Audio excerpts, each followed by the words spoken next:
اور عبادت میں مشغول رہتے تھے، یہاں تک کہ ایک دن اسی غار میں یعنی غار حرا میں آپ کے پاس اللہ تعالیٰ کی طرف سے ایک فرشتہ آیا اور اس نے سب سے پہلے آپ صلی اللہ علیہ وسلم سے یہ بات کہی کہ اقرا یعنی پڑھو، اقرا یعنی پڑھو۔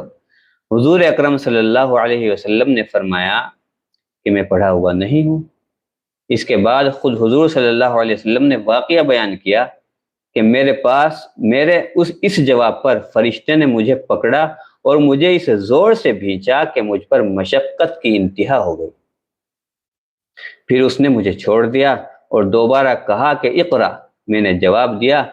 کہ میں تو پڑھا ہوا نہیں ہوں، فرشتے نے مجھے پھر پکڑا، پھر دوبارہ زور سے بھینچا، مشقت کی انتہا ہو گئی، اور اس نے مجھے پھر تیسری مرتبہ پھر کہا،